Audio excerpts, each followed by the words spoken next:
টাকাটা আসলে আমরা চোখেও দেখি না, আমরা শুধুমাত্র প্রকল্প দেয়। এই যে ঠিকাদার কাজ করবে, সে এখানে মানে খোয়া দিবে, তারপরে হচ্ছে ভিটামিন দিবে, কার্পেটিং করবে, হ্যাঁ, এই সম্পূর্ণ টাকাটা 1,03,00,000 টাকা ওই জামানত বাদে সব টাকাটা ঠিকাদার নিয়ে চলে যাবে। ওই ঠিকাদার আমাকে 10 টাকা দিবে না, আমিও তাকে 10 টাকা নিব না, কিন্তু টাকা মানে মানুষ মনে করে মাত্র এই পেশায় 20 কোটি টাকা পাইছে, এই টাকাটা 20 কোটি টাকা ঠিকই আছে, কিন্তু এটা আমি পাবো না।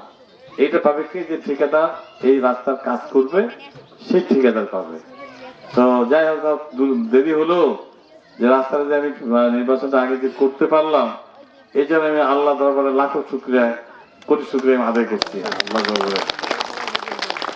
আপনারা খুশি হয়েছেন। আর বাকি যে টাকা বিপ্লব যেটা বললো, বাকি 920 মিটার রাস্তা বাকি আছে, এটা ইনশাল্লাহ ইঞ্জিনিয়ার সাথে বললেন যে এইটা এই অর্থ বছরে, মানে আমাদের অর্থ বছর জুলাই থেকে জুন, ইংরেজি মাস, জুলাই থেকে জুন মাস হচ্ছে এক অর্থ বছর। সেই অর্থ বছরে আজকে হচ্ছে নভেম্বর মাস, এখনো কিন্তু 7 মাস বাকি আছে এই অর্থ বছরে। যে অর্থ বছরের কাজটা চলতেছে, এই অর্থ বছরেই বাকি যে অংশ, যে কাজটা ইনশাল্লাহ ইঞ্জিনিয়ার সাহেব বলেছেন, আমিও বলছি যে আসলে এই রাস্তাটা আপনারা পেয়ে যাবেন আগামী জুন মাসের মধ্যে ইনশাআল্লাহ। তো আপনি বলতে বিদায় পারবো না, কি জানেন, প্রত্যেক দিন আমার মানে অনেকগুলো রাস্তা মানে হচ্ছে, যেহেতু আমাদের কয়েকদিনের মধ্যে তাফসীর ঘোষণা হবে, তাফসীর হওয়ার পরে আর এগুলো করা যাবে না, বন্ধ। আবার নির্বাচন হবে, হওয়ার পর যে এমপি হবে আবার শুরু করবে কাজ। তো রাস্তা মোটামুটি বালিঘাটা ইউনিয়নে প্রায় শেষ পর্যায়ে, কি বিপ্লব, প্রায় শেষ পর্যায়ে এত কাজ করছি, মানে যে চিন্তা করা যাবে না আর কি। মানে এই যে রেলকুপড়ি থেকে একদম চলে গেছে পুরানা পুল, ওখান থেকে ওই যে ওই আটুরের রাস্তা সংযোগ, এইবার সব কিন্তু আমার হাত দিয়ে হয়েছে। তো আজকে অনেক মসজিদ হয়েছে, অনেক মন্দির হয়েছে, হ্যাঁ, তো এগুলো কিন্তু আমার হাত দিয়ে হয়েছে। বিদ্যুৎ, যেটা বিপ্লব বললো যে আমাদের হাত দিয়ে, মানব প্রধানমন্ত্রী শেখ হাসিনার নেতৃত্বে আমরা কিন্তু 100% বিদ্যুৎ দিতে আমরা সক্ষম হয়েছি। আজকে অনেকে মনে করে যে আওয়ামী লীগ তো নৌকা মার্কা, ভোট দেওয়া যাবে না, ইসলাম থাকবে না, কেউ কয়ে যে আমল নষ্ট হয়ে যাবে। আর মার্কা কেউ দোজক বেহেশতে যাওয়ার রাস্তার জায়গা নয়, একটা ভুল বোঝে মানুষ। আল্লাহ দিবে বেহেশতে, কি বলেন, দোজক বেহেশতে মালিক আল্লাহ। আমি আজকে ফজরের নামাজ পড়ছি, আজকে আমি ফজরের নামাজ পড়ছি, হয়তো আপনারা অনেকে ফজরের নামাজ পড়তে পারেন, বাট আমি পড়ছি নামাজ। এই নামাজ পড়ছি, এর কবুল করেন আল্লাহ, আমার আল্লাহ। কি বলেন, আল্লাহ পাক আমাকে হজ করাইছে, এর কবুল করেন হচ্ছে আল্লাহ।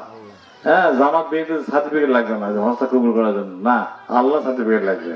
মানুষ ভুল বোঝে আমাদের কোন সময়।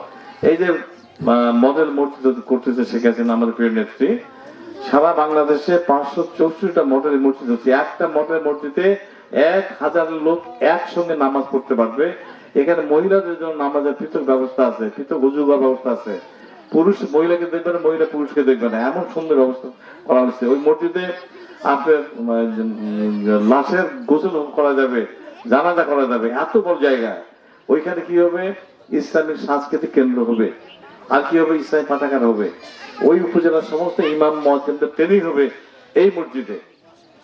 এত ভালো একটা মসজিদ আগেকার জিয়া বলেন, খালেদা জিয়া ইরশাদ বলেন, একটা মসজিদ তৈরি করতে পারে না। বাইতুল মুকাররমটা আমার জামাল হয়েছে। এই যে ইসলামে জানেন আপনারা নাকি, ইসলাম মাত্র আমাদের বঙ্গবন্ধু শেখ মুজিব দিয়েছে। আর ইসলামের জন্য যা কিছু কাজ হয়েছে এই বাংলাদেশে আওয়ামী লীগ করেছে, অথচ আওয়ামী লীগকে বদনাম দেওয়া হয় যে আওয়ামী লীগ ধরা মানে না। দেখেন, এই যে আমি বলতেছি মাদ্রাসা, আমার কাটাপুকুর মাদ্রাসা 4 তলা বিল্ডিং করে দিয়েছে। আমার ছোট মানিক শ্বশুরের মাদ্রাসা দেখেন, 4 তলা বিল্ডিং করে দিচ্ছি। আজকে সোনাপুর মাদ্রাসা 4 তলা বিল্ডিং করে দিচ্ছি। এই 4 তলা বিল্ডিং আগে কেউ 1 তলা বিল্ডিংও করে দেয়নি।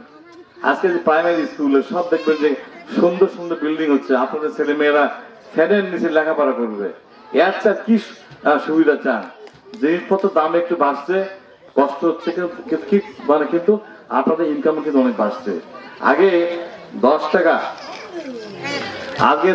সেই চাল ছিল, এদিকে তাকান, আগে 10 টাকা সেই চাল ছিল, একটা মজুরি ছিল 30 টাকা।